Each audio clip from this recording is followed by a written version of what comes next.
So this season of 90 Day The Last Resort, I've been enjoying it way more than I ever thought I would. I mean, I still don't really care for Big Ed and Liz or Angela and Michael because I just feel like their storylines are played out. It's like beating a dead horse at this point. It's the same issues over and over. And how many times can you try to put a spin on this same narrative?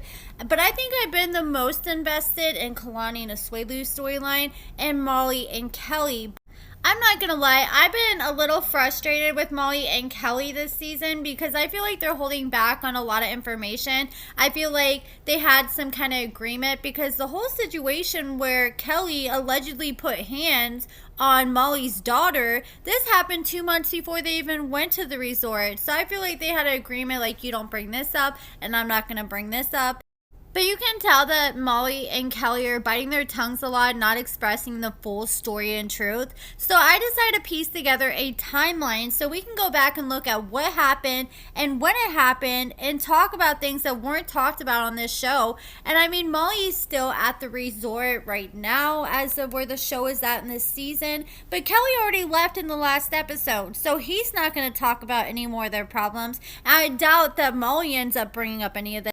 So I think the most important place to start with this timeline is when was 90 Day The Last Resort filmed. So it was filmed in January of 2023. It was filmed at the Isla Bella Resort in the Florida Keys. And this timeline can be confirmed because other guests at the hotel leaked photos of several of the cast members at that time. And we already knew that they were filming for some kind of resort show and who was going to be on it. And then there's multiple guests who complained on TripAdvisor. And these are different pictures shared by guests who were complaining, and they're complaining about so many things. They're complaining about the loud noises, somebody who kept dropping F-bombs, which I'm assuming that was probably Angela when she was cussing out Liz, and another guest complained that they closed down their pool, and a lot of guests were like, look, we came here to relax and enjoy the accommodations, and we didn't get to enjoy it because most of the hotel was shut down because they were filming.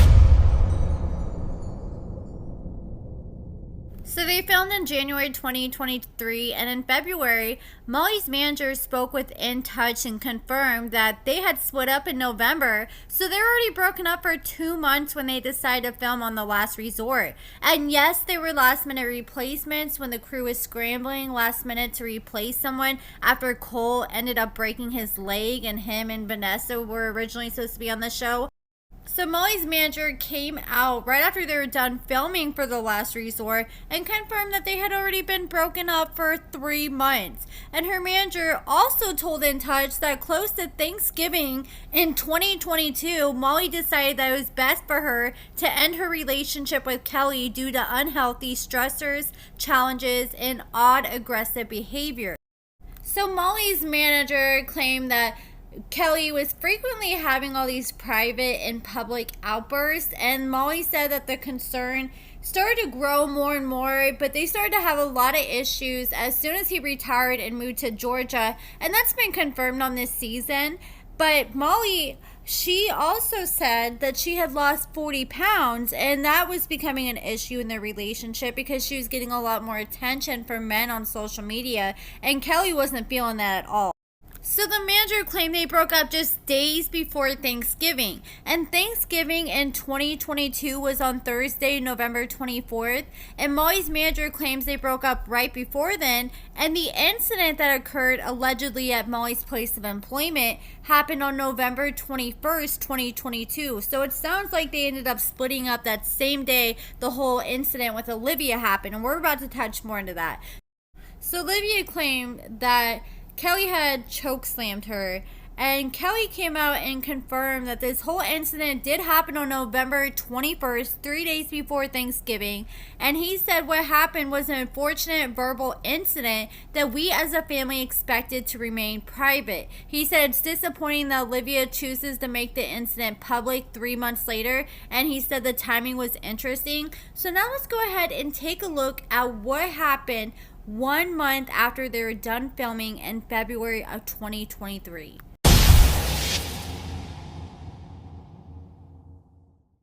So, 3 months after the incident at Molly's store, where Olivia claimed Kelly put hands on her, Olivia decided to make a police report on February 2nd of 2023. So, according to the police report, it said, "When I arrived on scene, I met with Olivia Hopkins, and Olivia stated that on November 21st, 2022, she was in the store with her mother, Molly Hopkins, and a Kimberly Tanner, and Olivia was working behind the counter when Molly's boyfriend, Kelly Brown, walked into the store." And the officer explained in the police report, which was obtained by In Touch, that was filed on February 2nd, that Kelly was angry with Olivia because of problems with Olivia's boyfriend. So Olivia and Kelly both argued with each other when he showed up at the store, and Kelly stated that he would come at her. So Olivia said, "Then come at me." And Olivia claims that Kelly then rushed to the counter, grabbed her by the neck, and then slammed her against the wall. And then she claimed that he ended up throwing her to the ground after that. And Olivia stated that she could not breathe when Kelly had his hands around her throat. And so Olivia told the officer that her and Kelly had never lived in the same household. Olivia claims that she's lived on her own and paid her own bills since she was 16. And now we know from this season that Kelly and Molly weren't even living together. So the officer was like, "Well, do you have any witnesses?" And she said that her mom and this Tanner girl witnessed the event, but they were unable to supply security footage because they claimed they didn't have access to the footage. And they refused, Molly and this other girl that was there, they both refused to make any statements. They would not answer the police officer's phone calls. The detectives kept leaving voicemail after voicemail, and neither one of them, Molly or the other girl, would call any of the police officers back. And so Olivia claims that she had marks on her neck after the incident, and she said her mom should have pictures on her phone, but she didn't have any pictures or video or any evidence for that matter to provide to the police officer, and it had happened 3 months prior to that. So if this case doesn't have any evidence to stand on, I don't have much faith that these charges will hold up in court unless one of the witnesses are willing to come forward, and so far that hasn't happened. So now let's take a look at what happened in March of 2023. So the alleged incident happened in November. 3 months later, on February 2nd, Olivia made the police report, and on March 27th, official charges were filed against Kelly. So according to legal documents obtained by In Touch, an arrest warrant was issued for Kelly after official charges were filed on March 27th, and the charges included simple battery, physical harm battery, terroristic threats / acts in harassing communication. On July 3rd, a warrant was issued for Kelly's arrest on these charges, and this warrant was issued after Kelly allegedly missed a court date. In October 2023, this month, In Touch confirmed that the warrant had been dismissed after Kelly ended up rectifying his warrant by paying a bond. So I do want to make it clear, because I did see a few people in the comments on a social media post misunderstanding this. So the warrant was dismissed. That does not mean the charges were dismissed, just the warrant. So he does still have a court date. So now let's jump back into around the end of March, the beginning of April 2023. Just 3 weeks after Olivia filed the police report on Kelly, Olivia was arrested and she spent 45 days in jail. So she was arrested and booked on April 4th after violating the terms of her probation. So the documents state that Olivia failed to enter a family DV program, and she failed to take 2 drug tests in March, and she failed the drug test she did take. And at the time of her arrest, she also tested positive for fentanyl by consumption. So Olivia appeared in court on April 5th. A warrant was issued 2 days later, and during her April 26th hearing, Olivia was found guilty and sentenced to 45 days in jail. So once she is released, which she is released now, she's required to take drug tests, and they're going to significantly increase the amount of drug tests she has to do, and she has to maintain at least 8 hours of community service each week. So, Olivia was sentenced to probation following a DV incident that happened between her and her mom in October 2020. So, In Touch previously confirmed that Olivia was charged with misdemeanor simple battery after she and her mom had a simple dispute that turned into a physical altercation at Molly's home. And Molly even allegedly had told family members, according to Olivia, that Olivia had broken her ribs.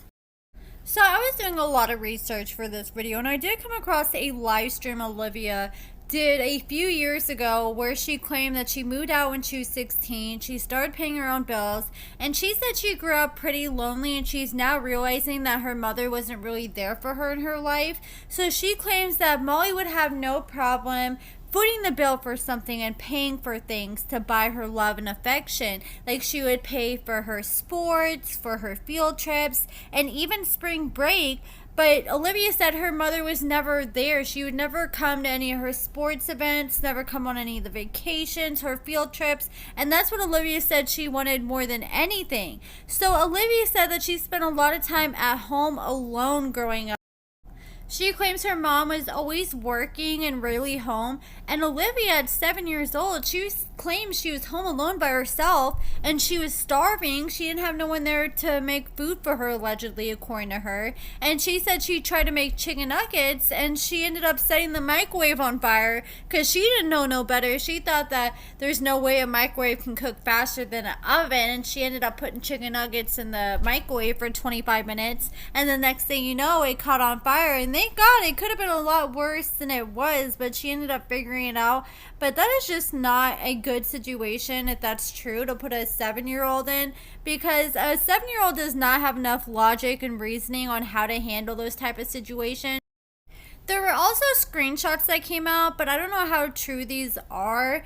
But I remember, I can't find the actual screenshot now, but I found like In Touch and a few other news sources quoting it. So they claim that this is a conversation that Kelly had with one of Molly's friends, where Kelly said that, "So Molly and I are over. I chokeslammed Livy. I'm out. Keep in touch." And I don't know how much I believe that. I don't know. I just find it hard to believe that Kelly, because he, out of all people, should know better to not admit to something like that, with him being a former cop, especially in a text message, because he should know everything you say and do can and will be used against you. So, the same month that Molly and Kelly officially broke up and the alleged incident with the daughter happened in November 2022, Cynthia and Molly had a falling out. So, that same month, people noticed that Molly and Cynthia, who were best friends, had begun unfollowing each other. And Cynthia was posting stories through her Instagram after they unfollowed each other about narcissists. And she later came out and confirmed in one of her Instagram comments that her and Molly were no longer friends and she would no longer be on Pillow Talk in the future with Molly. But there is way more to their shocking fallout. So Molly ended up suing Cynthia over starting a competing company after they had their fallout. And during a court hearing on March 7th, the two women reportedly reached a settlement in which Cynthia allegedly agreed to sell Molly her share of the Olivia lingerie business for $600,000, and Cynthia would be removed from their business accounts. However, it is now being alleged that Cynthia used company money to pay off her personal credit cards, and Cynthia is allegedly refusing to return the $10,000 that she transferred to her bank account and the $20,000 that Cynthia withdrew in cash from the business. So Molly claimed that Cynthia had been stealing money from their business for a while, and they first started their business in 2006. So now Molly has requested an interlocutory injunction, I hope I said that right, which preserves the subject matter of the litigation until the trial is over. So that means that this is going to remain private until the trial is done. But they said Cynthia responded to these claims, and she said she did not steal $30,000, and she said she's still a 50-50 owner of the business, but she said the only agreement we have has not gone through, but I did not steal $30,000. An alleged insider also spoke with In Touch and claimed that Molly was the one who did most of the work in the business, and they claim that Cynthia did nothing. So it has definitely been a hectic year for everybody involved: Molly, Kelly, her daughter. And I just want to share my final thoughts, especially after this last episode. These last few episodes that I've seen, I felt like they were very eye-opening because Molly starts speaking on some of her frustrations with Kelly. And here's my personal opinion. You know, some people just can't afford to have a girlfriend. And I think that Kelly got so accustomed to that single bachelor lifestyle where he could sleep on the couch, he can eat on the couch, he can do what he wants, just take care of himself, watch reality TV all day when he's not working. But you gotta step your game up if you want a partner. You need to be contributing to making their life better, and their life should be easier now that they have a partner, not more difficult and stressful. Like, you don't want to just be taken from the table. You want to be bringing something to the table. See, Kelly made this mistake is he oversold himself and he didn't keep up with his end of the bargain. Like, he enticed Molly by showing her these big fancy houses and sending her pictures of jewelry and expensive things, claiming that he wanted to buy her these things. And he got her all excited that she had a man who was going to take care of her and spoil her. And then he moves to Georgia, doesn't give her any of these things, and just gets a 2-bedroom apartment without a bed. Like, come on, you can at least get a bed. That's why I said I feel like he's too comfortable with his bachelor lifestyle. I think Kelly's just used to the single life where he's working long hours as a cop and just coming home and just crashing on the couch and not really having no worries. But when you have a girlfriend, you got to step up and you got to have a bed, man. And what I learned in life, it's better to under-promise and over-deliver. But Kelly sold Molly this dream and didn't meet up to any of those expectations. And now it makes sense why they broke up, because a lot of people at home and even all the cast members were confused when Kelly was trying to tell them, oh, I broke up with him, I'm not really giving him a chance because he wasn't there for me after I had my surgery. And people could understand why Molly was so standoffish with Kelly just because of that. Like, yes, I understand it's important to be taken care of, especially like she claimed she couldn't get out of bed for 3 weeks. And out of all the people in your life, your partner should be there, especially if they're not working during one of those times. But a lot of people automatically assume that there had to be more to the story, so I just wanted to lay out the full timeline for anyone who's confused like I was, to make all this so much easier for everyone to understand. And I also want to talk about, Molly also has claims of DV in the past. When she was with Louis or Louie or however you say his name, and he posted several videos on his social media of Molly chasing him, cussing him out, hitting him. And then Olivia also made claims that Molly has put hands on her, and she claims that Molly, when she grew up, was constantly throwing hands and fighting with all her boyfriends. So Molly doesn't have a pretty history either. I would say I wouldn't be surprised if 90 Day Fiance brought her back for another season of the single life, but Molly has already moved on and she's allegedly dating someone new. So she's dating this guy and he is supposed to have turned his life around and turned a new leaf and is doing good after he just got out of prison a while back for serving a long, hefty prison sentence for drug distribution. So this guy used to be like a big-time drug dealer, which I'm not holding that against them. So many people can change and have past. I just think it's crazy she went from a cop to being with a guy who has served prison time for selling drugs. So Molly allegedly was talking to this dude before she started seeing Kelly on the single life.